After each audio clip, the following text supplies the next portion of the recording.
Good afternoon, everyone. Welcome to the final session for today in the Cool and Gather room. I'd like to bring to the stage David Coleman from Rapid7, and he's going to be talking about the evolution of vulnerability management to continuous threat exposure management. Please make him feel welcome.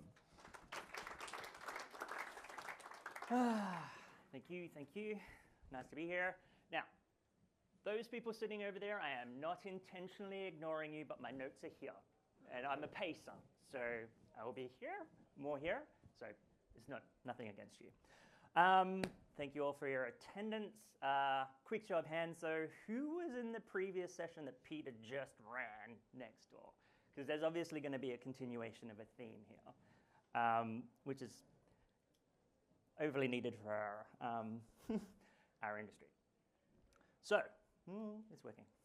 Just to set an agenda really quickly and to set some expectations so that people can walk out now if they want to. Saves it doing later and me feeling bad. I'm going to touch really briefly on some of the things that were just covered in the other room anyway, like where has vulnerability management come from? Where do we need to get to? Where are we seeing it evolve to at the moment? Going to talk about CTEM and the concepts behind CTEM and what it is. Amusingly, for once, the C in a cyber-related program isn't cyber. It's actually continuous. Huzzah. We'll look at some of the various components that are actually in use in CTEM, just in case people are coming up to speed with the difference between what this is versus vulnerability management, as well as the ways that we might think about evolving an actual program that is meant to be continuously developed. And a couple of examples. No one wants to leave yet? Are we sure? Okay. Now, the other bonus that I have is not only is this the last session for this afternoon in this room, but I have the excuse that if I see somebody nodding off, I can blame lunch. 3 p.m. is awesome. Okay. So, vulnerability management has obviously been around for quite some time. Back when I had a full, luscious head of hair, and we had very few vulnerabilities coming out, we still had a requirement to do assessments for the vulnerabilities that were existing. Over a period of time, that grew and grew as the adoption of IT grew, as the adoption of all the applications that were developed on systems grew, that surface of being able to exploit software grew. As a result, things became more bad people doing bad things to monetize things grew. And so as a result of that, we had to come up with ways, which the majority of us are trying to use today, around risk-based vulnerability management. I.e., instead of just reacting to CVSS scores by themselves in absence of anything else, actually using some form of prioritization, some form of intelligence to help us prioritize. The reason that's important is just scale, and we'll get onto the scale in a minute. But before I get onto that, how many people in the room have enough people, dollars, resources, tech systems? If you do, I want to come work with you. No? Right? This is a problem for our industry. It is definitely a problem for cyber, let alone IT in general. Right? And so we really need to be strategic in the way that we're trying to tackle and reduce risk in the most effective way across our organizations. And so the evolution of this has come into what is now threat exposure management, because for a really long time, we as an industry have been focusing a lot on things like vulnerabilities and the reductions there. ASD Essential 8 has helped us kind of broaden our perception of what can be exploited against our organizations, which is great, but it misses a couple of things that are becoming really important. And so threat exposure management, as we will talk about today, is really there to help set an actual program, give you guidelines around what to do to process map, continually improve the different types of teams that you're going to need to engage along the way, executive sponsorship, and all those good things. Now, another interesting point through here, and I'll shamelessly steal from Gartner, even though, like you, Gartner and I have a bit of a relationship. But as we continue to adopt more things, as we continue to have things like IoT devices coming into our environments, which don't necessarily have software patches available to them, as we continue to invest more in OT systems, which you can't touch for years, as we continue to go into SaaS native services, which are configuration issues versus software issues, our attack surface is absolutely growing. And there basically is a prediction that's saying by 2026, like a large volume of things won't actually be patchable via a software patch in an organization, which means we have to think differently around how we can assess it for issues, exposures related to that, and mitigating controls that we can potentially put in place, or at least monitoring to see if they're being exploited in the first place. And it's kind of the lowest hanging fruit, the lowest fence if you want. It's like if you adopt a CTEM program, you become much more difficult to get into, hopefully encouraging other people trying to do bad things to go and find easier targets because you're just too hard to get into. There is an estimate that breaches, for example, will increase threefold by 2027 for those people that fail to continually manage remote access effectively. And there's various ways to do that in terms of configurations, identities, MFA, certificates, etc. We've obviously seen some examples of what should have been highly regulated environments having misconfigurations, and again, human error happens for exactly those purposes. So, Rapid7, for those that you don't know, have been a company around for 25 odd years. We've been in the vulnerability management space since day one. We have an extensive research arm that continues to, yes, look at vulnerabilities. And we've got an emerging threat response team that their job is to actually explore things like 0 days, pull them apart, look at propensity for weaponization, for example, and then give our community the most up-to-date information possible to respond to those things. Now, there's a lot of numbers here, and excuse the people in that room because I'm pointing at this screen. One day, this was mentioned in the talk just previously, right? There is a high volume of vulnerabilities. One day is the median time for many of the CVEs that were analyzed by us over the last couple of years to be weaponized, those 0 days. It's not very long to be able to actually respond to that, let alone assess systems to see whether you're actually vulnerable. 53% of CVEs based CVE-based mass compromise incidents we tracked between January 2023 and February of 2024. They were all 0 days. That's a large volume of 0 days being released. Now, does anybody actually want to take a guess over the last 3 years, number of vulnerabilities that were released in 2023? Anyone? Anyone? Just a guess. Wow. I mean, we'd be screwed. It's bad, but it's not quite that bad. Not far off, right? So 26,000 issues not far off. 2024? 40,000, right? So the linearity of this is going this way, and so far in 2025, we're already up to 20,000. Like, this is an expanding and exploding thing for us, for all the reasons mentioned before, right? So we really need to find a way to help effectively address risk to our organization. None of you have enough people, none of you have enough tools or time to effectively go and respond to every single one of those 40,000 vulnerabilities. It's just not possible. And they're just software vulnerabilities. We're not even talking at this point about configuration issues, identity issues, all the other things around SaaS services that might be configuration issues as well. All of that has to be involved in a program as well. The other interesting one for us is because we do also run incident response exercises. Again, back to identity.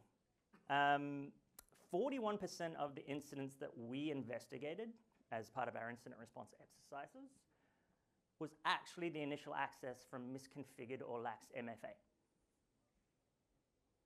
That's a really high number. Again, this isn't software exploitation up front. It's front door, hi, go, right? Again, configurations become a really, really important thing through here. Now, that's not to say that there weren't actually software compromises. There were plenty that we talked through just before. We've had a bunch of security vendors, both network and software-based, that have been, I will say, actively targeted and have vulnerabilities released as 0 days and high severity ones over the last little while. And so that brings us to what we could do next. So, before I get into this, show of hands, I mean, CTEM has been an emerging term.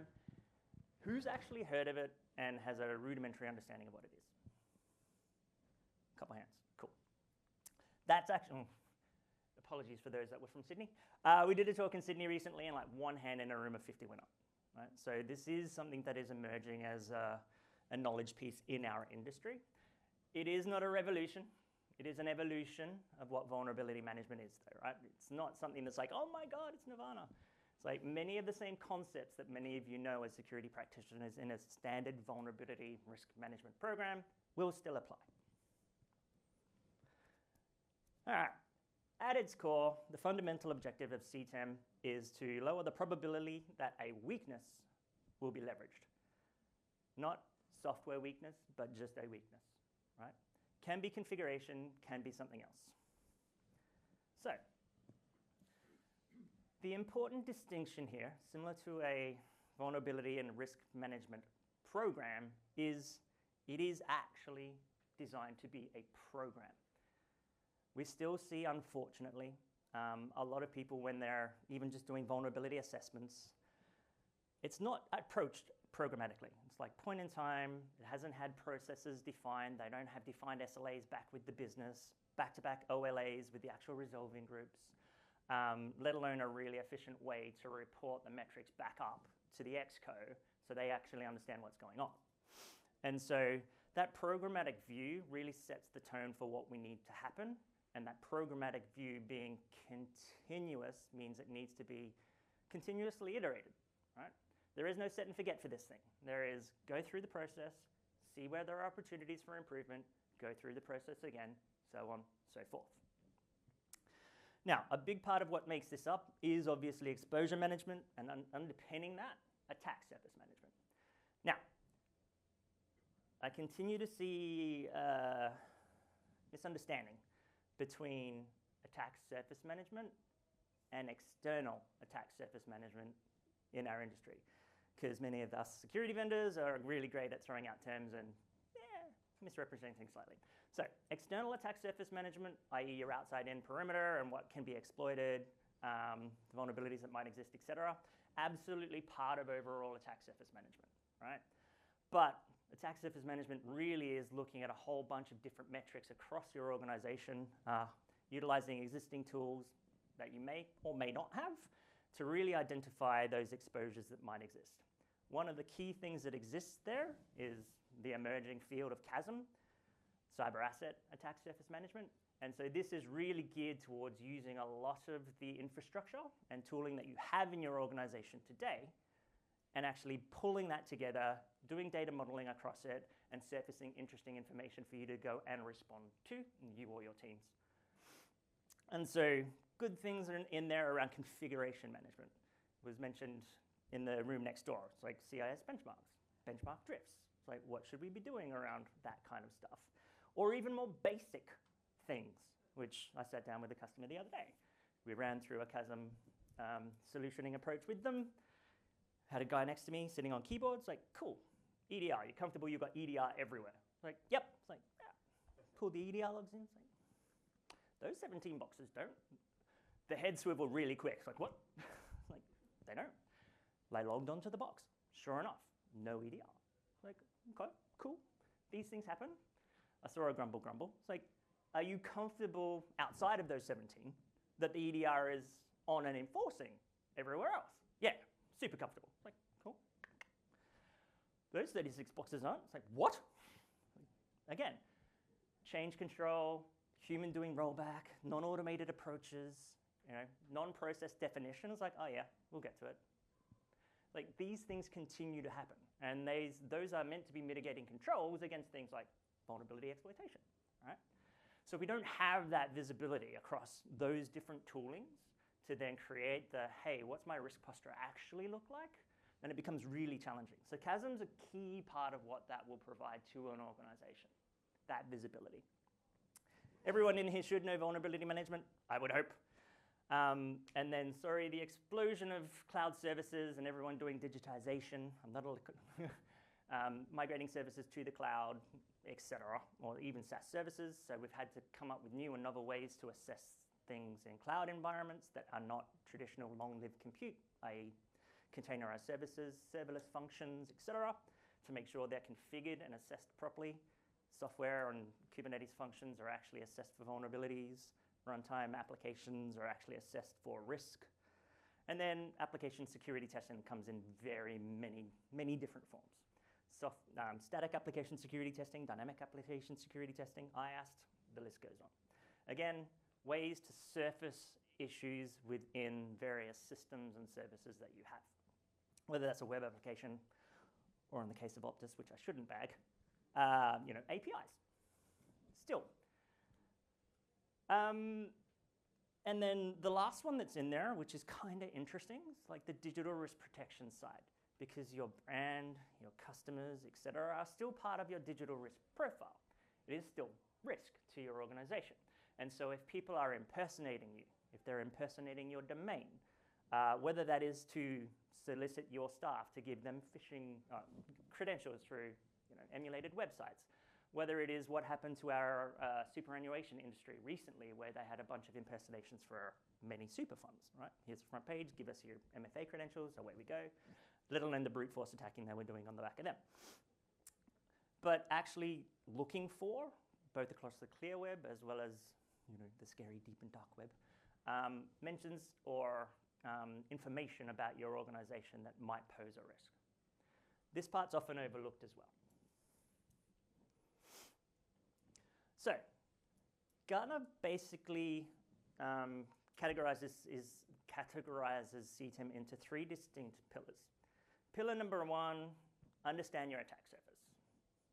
Like, yeah, cool. We just talked about CASM and its involvement there. We talked about EASM, or the outside-in view, yeah? And as well as digital risk protection. So making sure that you're looking across clear, deep, and dark web for your mentions, etc.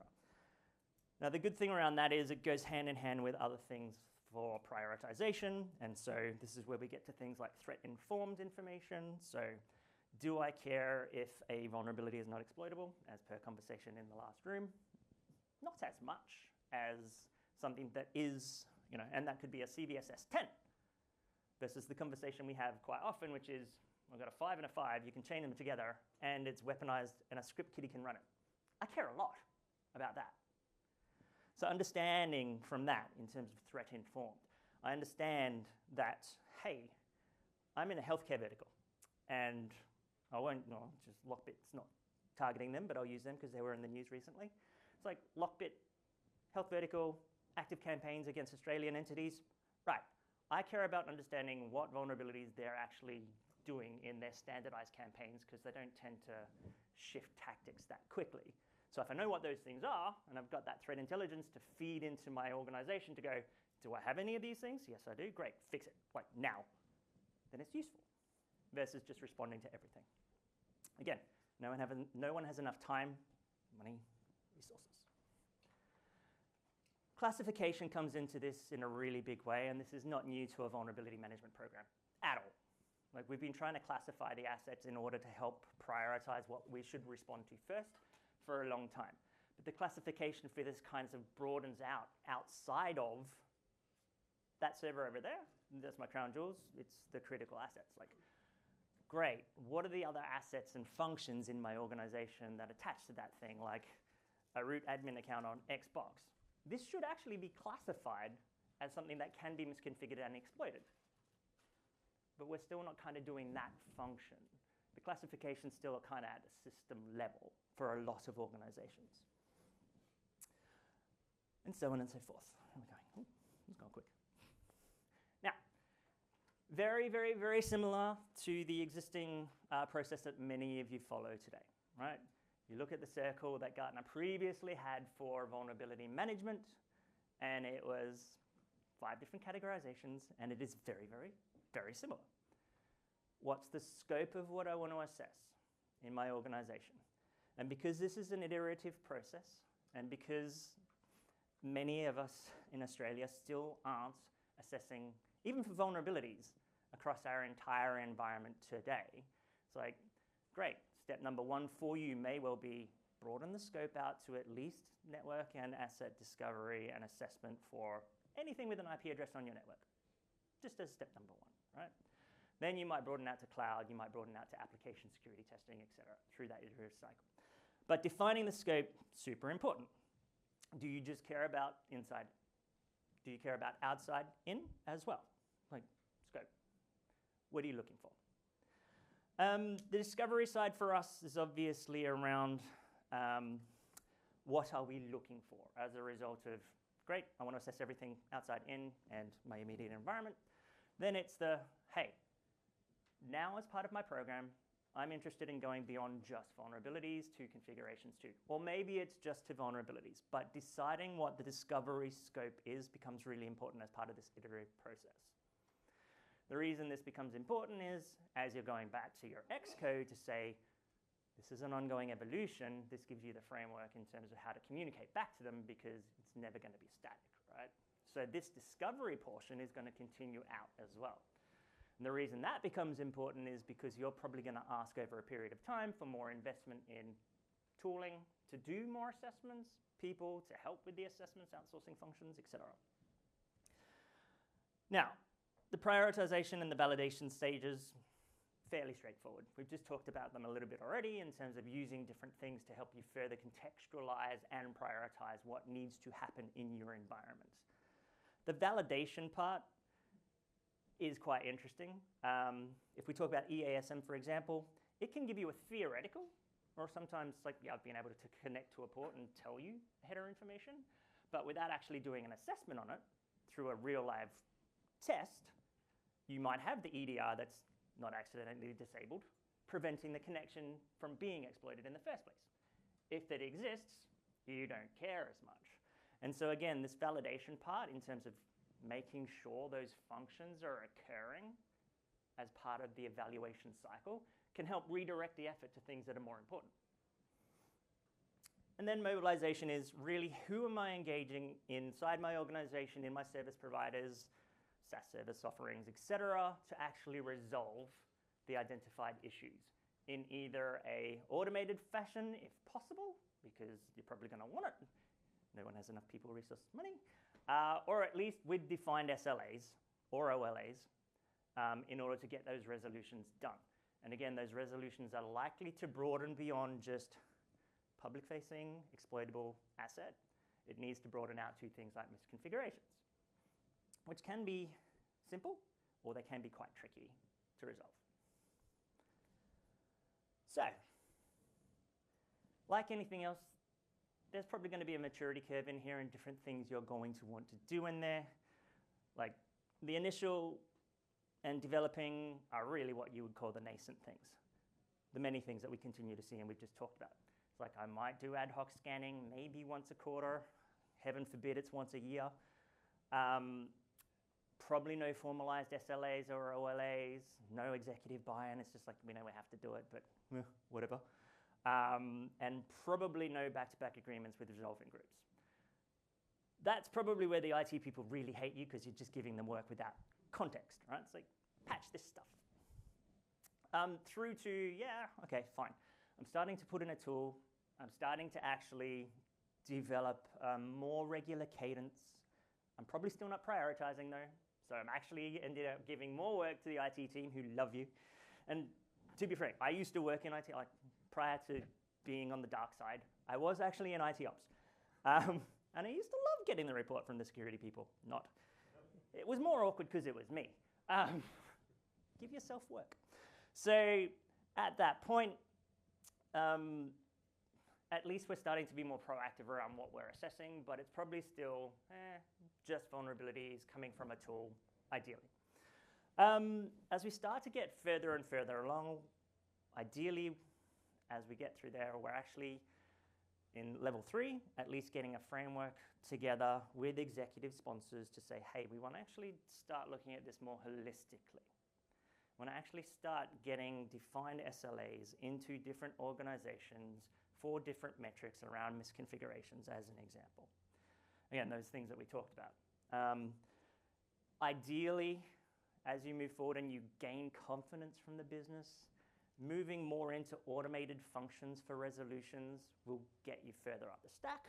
So you obviously, if I find, I'll pick on AWS, an open S3 bucket, even though that can't happen these days. Ha!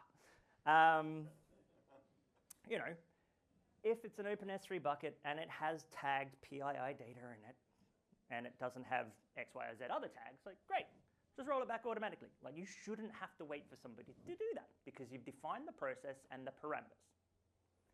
Therefore, I am now allowed. It does take a build-up of trust, and it does take a definition of the process, so it does take resources to then develop that, which we will get to in a minute.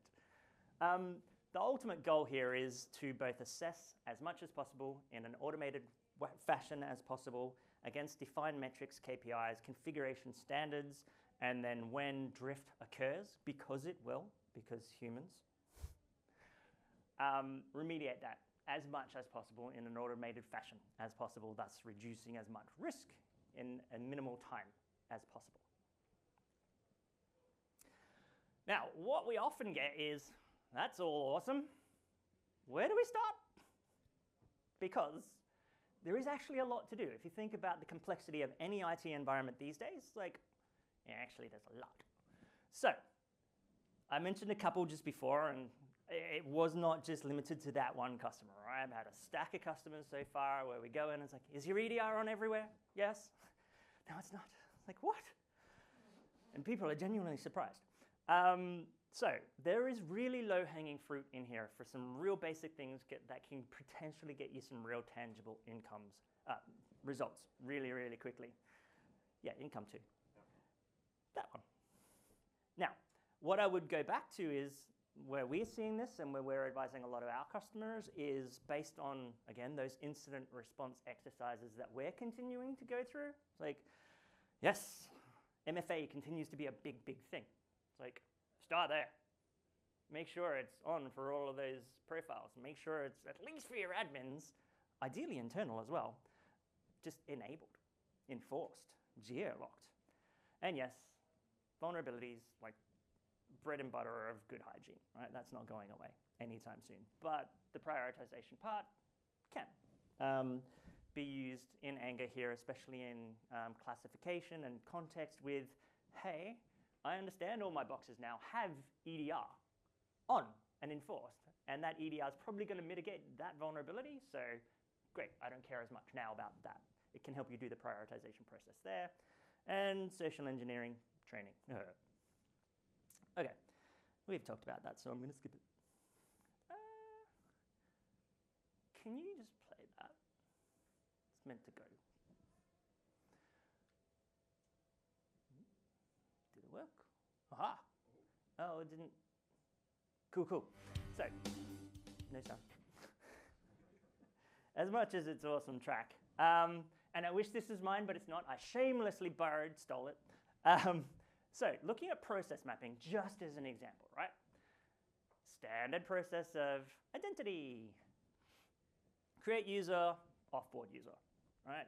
That's going to go through a process. You're going to actually raise a request into IT operations. It's going to go into a backlog. Ideally, what's going to happen there is IT operations are going to pull the backlog. Yay.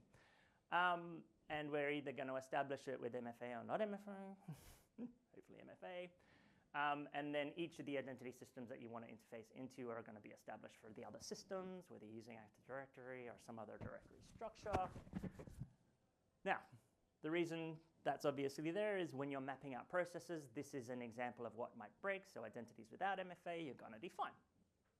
That then becomes a potential security incident. Now, when you're establishing the identities themselves, you obviously want to make sure that you're doing a security analysis of the configuration itself. That should be a checkbox along the way, not just relying on a person going, I created it, it's all good. It's like, no, no, validation of configuration. That validation of configuration will pull in information from a lot of different systems. What you're going to do during the process is map out those different systems so you can make sure that you're actually pulling the relevant configuration telemetry in. Now, you're not going to do this in isolation, obviously, as a security team, because you actually have inputs from a whole bunch of business stakeholders who own risk as well. They're going to provide legal guidance and other guidance around what that might be. Any discrepancies that are found, you'll obviously push back into a backlog for somebody to go and fix, and then you're going to sit down and try and figure out what didn't go according to plan? How can I fix this from happening again, or prevent this from happening again? Iterate the cycle, away we go, right? And so that then becomes a basis for establishment, validation, improvement along the way. The mobilization thing comes into there because somebody's going to go and do that resolution function after you re-go into the backlog. Make sense? Awesome. Ooh. No, 5? 3 more minutes? I'm going to skip that then. Oh. I am known to talk a bit, so I do need a timekeeper. So as part of that process flow, and it is freely available for other people to consume, right? It's not mine. Stocks are effectively just the work packages. That's kind of where the doing happens, right? Everything around it's the process. Underneath that, that's kind of the procedural layer. So that's the interfaces into other things. And so, again, this gives us the ability to make sure that we're actually, again, defining the process. So what it kind of looks like at a rudimentary layer, this is by no means enterprise grade. Hopefully my SABSA friends aren't in the room. Is we want to start mapping out some of what this looks like, right? So we're going to pick a process. User onboarding, great. We're then going to map the technologies used along the way in that process out at each step of that process. Likewise, the various different teams, whether they're internal or external, will be mapped out along that way as well. And again, as you segment it out, you'll see who's doing what along the process map. And then really, really importantly through here, because this is a living, continuous program, ideas for improvement are captured too. So that rendered well. Yeah, you can kind of see the words. Process, technology, although you can't see the people. So various stages along the way. So step number 1, step number 2.1, 2.2, 2.3, because that's part of one of those process boxes, and so forth along the way. The important thing through there is actually mapping out all of the different stakeholders, all of the different tasks that are expected along the way, and that when you are working with those different groups that we talked about before, being that HR, legal, IT ops, cloud services, if you've got Unix admins, God help you. Sorry to the Unix admins, used to be one. And so this can then form something that everybody understands and can look at and go, yes, we agree, right? There will be details underneath this, certainly around things like the definition of the SLAs and OLAs that you want, which will relate to these things, but this can be used to inform at least rudimentarily. You know, let's not call it volumes of effort, but expected engagement along a process, which will help you also then perform resource modeling. And so some really quick examples, and I'm not going to read all these because you can all, I'm assuming, went to school, read yourselves. But some really quick examples of where we see people kind of starting in terms of, oh yeah, that's a process that could probably be useful, like detecting missing endpoint controls, a la EDRs, right? Everybody's good, still reading, go, okay. One more. Cool, couple more. Identity, still a big thing. Identity exposure management is being more and more aggressively pursued. Like, do not negate that one. That one's going to be super important. And then the operational metrics can't be underrated here either, right? The whole goal here is to be able to effectively report back on a continuous improvement function back to the business on how you're helping to reduce risk. Now, super quickly, obviously it would be great if this was wave a magic wand, everything's going to happen really, really easily. Not the case, right? So we still see some issues with sometimes being able to gain the executive buy-in. I wish it wasn't the case, but it is. And so sometimes that's in the communication. It can become hard to basically say, hey, we've got an unknown thing that's about to happen to us because it's going to be a continuous journey. We're going to need your reliance. We're going to ask you for more money along the way, but we can't tell you what that's like at the moment because we haven't done the modeling as we're going along the journey, but trust us. Like, it can be interesting. Many executives still and board members still don't really understand security ROI. It is hard to demonstrate security ROI, and so that can be hard to gain the buy-in as a result of that as well. And then the corresponding metrics can be hard to define. And this is a problem for us as an industry. Resistance to change is typically from the other people in the organization because, voila, whilst you might not be giving them 40,000 CVEs to fix, you are giving them other things to fix along the way. So ideally, you would have done the actual engagement exercise into the business layer, and they've pushed the messaging down, but it doesn't always happen that way. And so, anyway, you can read all that, because I think we're out of time. So, woohoo. All right. So, again, CTEM really designed at that programmatic layer, and again, there's only so much we can cover in half an hour. But it's really designed around broadening that perspective of what might be exploited within your environments in a variety of different ways outside of CVEs to help you build that ongoing program to continuously drive down risk in your organization in the most effective fashion possible. Now, shameless plug, because you're in a vendor session. If you want to know more information, we are out in the pavilion. Walk straight through the front doors, straight down the back. Ignore everybody else that's in there. Come and have a chat with us. We've got a lot of information. A lot of the capabilities we've talked about today in terms of the tooling capabilities we have at a platform layer. That's all I'll say about that side. And thank you for your time. Hopefully you found it useful. Now, is it questions? While we are technically out of time, we are going into afternoon tea, so we can probably take a few questions. No. Anyone? Anyone? We'll do one. One very good question. I'm glad I was super articulate. That's what I'm going to take away from no questions. All right, if there are no questions, please thank David again.